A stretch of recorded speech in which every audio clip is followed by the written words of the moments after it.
Hi, Chris. How are you? Good, Dan, yourself? Doing well, doing well. So tell me a little bit about your technology and what you offer to the senior care marketplace. Sure. Our company, Gold Sentinel Inc., has created an AI-based platform called Elephas Care. It is a non-camera, non-wearable resident monitoring, resident activity monitoring system specifically designed for long-term care residents that are living with dementia or other form of cognitive decline. Oh, wow. Okay. So now, how did this idea come about? Like, what led to your team developing this type of technology, which is quite advanced? Yeah, it is. We originally started looking at fall detection as falls are a critical issue in long-term care. Well documented, well researched, and as we started down the path to meet stakeholders in long-term care and discuss with them our ideas to validate uh, the business opportunity, we learned very early on that while fall detection is great, really what stakeholders, what operators of long-term care are looking for is a way to prevent falls before they happen. So we kind of switched gears, and really the system that we developed arose out of asking questions. And when somebody said to us that fall prevention was more important, we asked them. We said, well, what does that look like for you? How can we help prevent falls?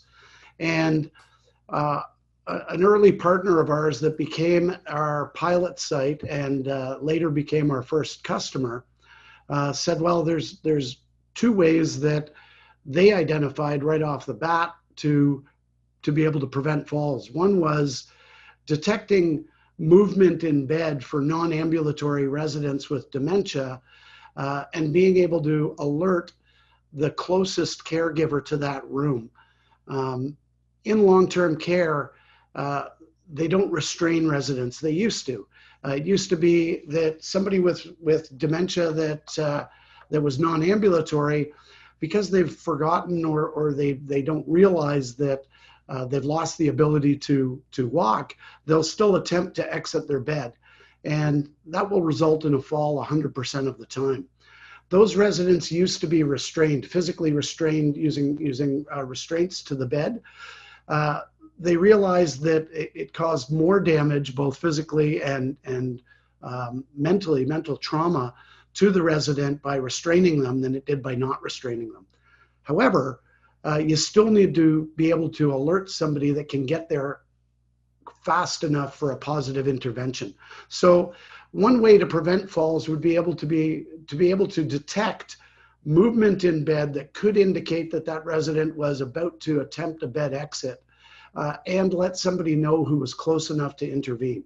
So that was something we worked on and something that's an important feature of our system. The second way that was identified was to be able to track and report on toileting activity, and specifically changes in toileting activity. So when average or baseline toileting activity changes for any resident, it could be an indication of a secondary and underlying condition like a UTI and or urinary tract infection. In seniors, an undetected and untreated UTI, an untreated infection of any time, can lead to sepsis and death. However, with UTIs, prior to it getting to that stage, it can still lead to symptoms that can lead to a fall. So it can lead to loss of balance, dizziness.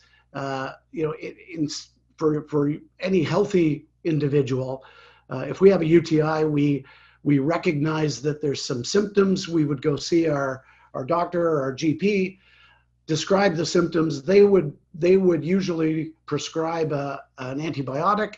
We would take that, and it would clear up and go away in a couple of days. Seniors living with dementia don't recognize that there's been a change.